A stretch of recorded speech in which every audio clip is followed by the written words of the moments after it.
What's going on, Jerome? It's a beautiful Friday. Birds are chirping and stuff, and it's time for another Vikings news dump. So let's start off with a topic that Vikings fans just love to talk about. Kickin ain't easy. And the Vikings did spend a 6th-round pick on a kicker this year. Will Reichard, the pride of Alabama, the NCAA all-time leading scorer. I don't think you would ever guess that. Also, it's really hard to kick for Nick Saban. Nick Saban has had some horror stories with kickers, and you know that's it. So first off, Saban has a disdain for kicking. Although he has said before, any offensive drive that ends in a kick is a perfectly fine drive. So a punt is fine, a field goal is fine, a point after a touchdown is certainly fine, right? It's interesting perspective. But yeah, Will Reichard hopefully will become the next Justin Tucker. Just one time. Or can we get a little Jansten Rude or like a little Fouad Vase? Ho, ho, ho. Can we just do that? Because the whole Gary Anderson thing. Little fist pump after every kick. Blair Walsh, pride of Georgia, another 6th-round pick out of SEC. Daniel Carlson, a 5th-round pick out of SEC. Maybe we got to stop taking SEC kickers. Now, I don't know where Gary Anderson went to college. Hold on, I got to guess. Now, so Gary Anderson, not gonna lie, that sounds like a very Mormon name, like BYU, maybe. Now I gotta look up. Gary Anderson hasn't missed a field goal in 2 years. Unbelievable. There's a Gary Anderson, a dart player. Gary Anderson, a running back from back in the day. All right, so Gary Anderson, the pride of Syracuse. The hell, man. He was born in South Africa. I did not know that. He went to high school in South Africa. How do you go from Bretton Wood in Durban, South Africa to Syracuse? Like, how do you go from South Africa to Western New York? I don't know, man. I don't know. But yeah, Gary Anderson, whatever. But Will Reichard putting in work. So, like we said, it's fun during the summer. All these position groups get together. You have tight end, you have the edge rusher masterclass. Yeah, I'm sure there's other position groups that get together too. And so you see the shirt, it says Kohl's. It is not the store. It is the Kickin camp, which is basically like the name brand when it comes to kicking, punting, and long snapping. Yeah, they say so themselves. Also, what's interesting is, so Kohl's Kickin camp, like basically everyone works with them, right? And Daniel Carlson, Daniel Carlson was a student of Kohl's. Also, I think he's a part-time instructor. I may have just made that up. But also, after he gotten cut by the Vikings, Kohl's fixed him because it was basically what happened as it was relayed through the media is Prefer adjusted the way that he approached the ball, and then Carlson went back to the way that he did it. Not sure the technical stuff. It might have been something as simple as taking a half step one direction, whatever. Now he's a Pro Bowl All-Pro kicker with the Raiders. No big deal, right? But yeah, Reichard doing work, and Dios mío, just please. It's worth a 6th-round pick. I know that some people were mad. Oh, spending a 6th-round pick on a kicker. Oh, also, so we get asked quite a bit of parents that have kids that are looking to get a college football scholarship. Now, not looking to go pro, but looking to get a scholarship because, I mean, college still expensive, right? And whether it's D1, D2, D3, whatever, if the D3 school does give out scholarships, I always suggest have the kid learn how to long snap because they'll have all their position work, coming in. I mean, generally, if they're going to be playing college ball, they'll be a high school football star, but have them learn how to long snap because that is something that is required of every single team. That is a scholarship position. And if they can do it consistently, I mean, maybe that's a way that they can backdoor into the league. And it's also something that's underrated too. Like you don't appreciate a good long snapper until you have a bad long snapper. You know what I mean? All right. And it's also a fun skill. Plus, it's something that like I'm trying to teach Rocco, my 5-year-old, how to long snap. He's sort of getting it, and just like the way of like the spin, just because basically it's not so much like you're hiking it, like a center. Basically, you're trying to throw it backwards between your legs. with the proper spin, so that getting into technical stuff. But teach your kids how to long snap because they can get a scholarship. Also, I forget who it was. It was some famous coach's kid. He was on SMU, and his position was holder. He was literally on the SMU Mustangs roster with an H by his name. He was a holder. Forget who it was. Doesn't matter. But that was probably a scholarship too. And so be good at holding, be good at long snapping, and then just go from there. There you go. Also something good is the Jacksonville Jaguars, Duval, bringing back the throwbacks. This should be their full-time uniform. I mean, they've dicked around with some really bad uniform combinations. I don't like their current one. It's whatever with the font. They had like the gradient helmet, which people weren't ready for. The OG introduced to the league in 1995, Mark Brunell, Jimmy Smith, Tony Baselli, as well as Coach. That's right. Keenan McCardell looking damn good. That's what it's got to be, man. That's absolutely what it's got to be. Like, this needs to be the full-time Jaguars uniform. Plus, I love the cat on the on the sleeve. It looks really good, man. Also, so look at the size of Keenan McCardell's shoulder pads. Those shoulder pads are really boss, man. It's like nowadays, like the NFL, the receivers wear what look to be like youth shoulder pads because they're just like what. And also, most of them don't even wear thigh pads or knee pads anymore. They're just like whatever.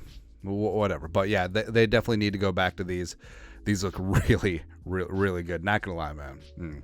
Speaking of receivers, so Justin friggin' Jefferson, best wide receiver in the game. We were watching greatness, future first ballot Hall of Famer, yada yada yada yada yada. But also, I feel like we don't take it for granted, or we do take him for granted to a degree. But NFL and CBS put this out. Justin Jefferson set the record for most receiving yards ever in his first 4 seasons. If he recorded 1,000 yards every season up until 2040, he still wouldn't break Jerry Rice's all-time record. Now, a couple things here. Jerry Rice played in the most advanced passing attack in his era. He played with Joe Montana. He played with Steve Young, both of them Hall of Famers. He played with Rich Gannon, who became NFL MVP in 2002. He also played for 55,000 years. Also, remember the Jerry Rice was on the Seahawks and the Broncos? Remember that? It's crazy, man. But so 2040, 16 years. So if Jefferson puts in 20 years, I mean, that's fine. But also, if you record 1,000 years every season, like this is not the 70s, man, where 1,000 yards receiving was a big deal. I mean, Jefferson played 10 games last year, basically 9 because of the Raiders debacle and the Josh Dobbs hospital ball, and he still put in 1,000 yards. So also Jefferson eventually is going to get an 18-game season. So in half a season, in 9 games effectively, he put up 1,000+ yards. Okay, JJ2K is coming.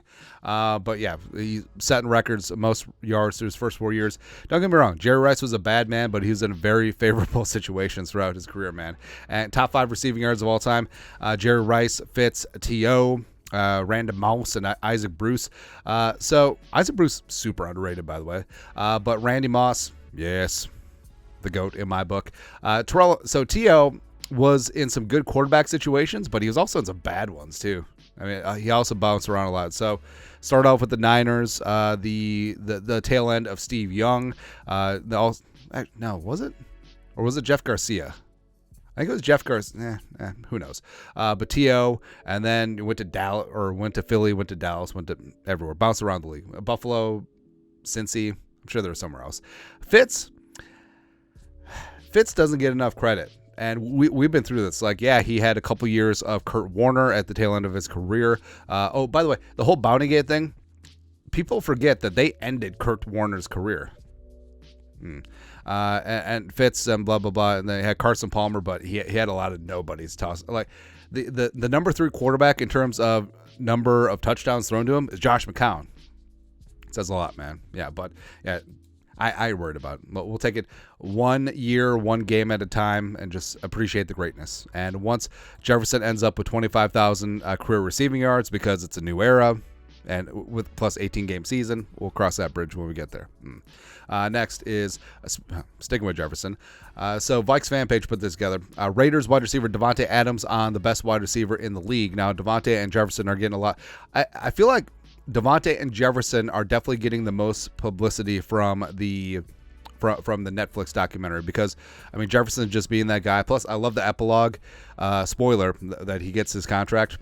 Also, Devontae was just in hell, man. Like, he was just in a bad spot with Jimmy Garoppolo last year, and he wore his emotions on his sleeve. I hate it here because he played with Aaron Rodgers for a while. He played with his buddy Derek Carr for a year, and then he went to Jimmy Garoppolo. It was just so bad, man. It was just not good. So I would say that those two are the stars. Debo, and he's a running back. George Kittle, and he's a tight end. Amon-Ra, well, you knew what Amon-Ra was going to be. Amon-Ra was just going to have with that chip on his shoulder, list off all the receivers drafted ahead of him, blah, blah, blah. But long story longer, this is what Devontae said about the best receiver in the game. Quote, if you say the best, 1-7, myself, 17, and you probably go 18, Justin Jefferson, after that. I feel like over the last 6 years, there's only been one person people can't take out of the top three, and that's me, which is fine because 6 years ago, Justin Jefferson was a sophomore at LSU, so it's whatever there. Also, does Jefferson have more yards in the last 4 years than Devontae in the last 6? It might be close. Yeah. Speaking of receivers, so we made the case yesterday that the Vikings should have been exploring wide receiver depth even before the Addison incident, and just having some more competition. Now, yes, Brandon Powell, yes, Jalen Naylor, yes, but more contingency plans. Now, Kwesi is in love with former first-round picks. He loves that high draft pedigree because you came into the league and the team and the scouting department and the GM assessed that you were worth a first-round pick, and it didn't work out with your original team. Maybe it's because of coaching, maybe because of a lot of factors, but mama, I can change him. And Kwesi, frankly, has the chance to do the funniest thing ever. Because remember, Treadwell was drafted in the first round 2016. Kwesi was not here. I think Kwesi was just starting out in the Niners R&D department. Treadwell was a Spielman guy. Plus, sort of revisionist history, like people don't understand the Treadwell pick. I sort of understand it at the time because Thielen hadn't become Thielen yet. Stephon Diggs was heading to year 2. He had not become Stephon Diggs yet. And Teddy needed a tall receiver. That was the whole thing. Remember, it's like Teddy and Devontae Parker. Did you know that they played together at Louisville? Bring out all the OG stuff. Plus, the shade of purple has definitely changed. Uniform, hasn't it? I mean, just looking at this, because this is the current uniform just in like 2016 form, where I mean, the flat matte helmet was a little bit more reddish in the purple. The jersey, a little bit more bluish. Things have definitely changed, right? I don't know. But, yeah, Treadwell didn't work out is what it is. Also is. So the Houston Texans, they put out this video, starting camp off strong with some good luck ducks. Now, I looked this up. Apparently, it's like an Etsy thing. It's like, hey, wishing you luck. Here's a good luck duck. It's like employers, instead of handing out bonuses, they're just like, here's a pizza party and a good luck duck sort of deal. But yeah, handing them out to all the Texans players, arriving for camp. But I just love Case Keenum's reaction. Just like, no. Like, I'm an old man. I'm too old for this ish. I don't want a good luck duck. No, I'm out. I'm out, man. I'm out. I love Case. Case is the man. Right. And then also, I mean, the Texans aren't not above like trying out like hokey motivational tactics, even though, yes, this is like their social media team is kind of fun. But do you remember, was it 2012? The Texans was it 10-1, 11-1? 11-1. And they were going in New England. I think it was Monday Night Football. And they got these leather jackets. And not gonna lie, it was like a hokey motivational thing, but they look kind of badass. Not gonna lie. So yeah, JJ, who looks like the captain of a football team in like the Netflix like high school football show. I don't know. Like what is it? Where in high school shows, like everyone in the cast is like 30. But JJ here with the 99, the DL on the side. Yeah, Connor Barwin in the background. I think that's Connor Barwin. Yeah, but I mean, they look pretty good, but then they got schwacked. Tom Brady was just like, F you. I'm Tom Brady. You have Matt Schaub. That's all we need to know. Yeah. Although, Matt Schaub with the Texans with Kubiak there for like a hot second was not bad. I mean, Andre Johnson was doing work. Arian Foster was really damn good. Owen Daniels, I think, was the tight end. He was good, even though he was a stupid Badger. And of course, so JJ, that was in the midst of like the 4-year run where JJ Watt was potentially the most dominant player, a defensive player in NFL history. Like Aaron Donald, yes. Lawrence Taylor, yes. Alan Page, yes. But I mean, J.J. Watt was a damn dude for a couple years, man. He really was. And they got hurt, and then it was just so J.J. Watt went from like God mode, got hurt, and then was still like really, really damn good. Almost underrated and appreciated J.J. Watt, former Gopher tight end commit. No big deal. Lastly, sending us out on a high note. So John Randle, the Pride Texas at A&I Kingsville, nailed it. So he always puts out like a great Friday tweet. Just ramping up the Vikings fan base. Johnny Randle, a beautiful day to go fishing in Minnesota, and nice little smallmouth bass there. Also, that's a great looking hat. John Randle is very much like Kevin O'Connell, hat model. We can go from there. There you go. Also, I like that John Randle didn't really do the forced perspective thing that a lot of people do. They hold the fish, so then it makes it look like you just hey, look at me. This is not a 14-pound walleye. This is a marlin, man. I fought this thing for 5 hours. Yeah. But that's it. You guys are the best. You know what to do. Skull production value.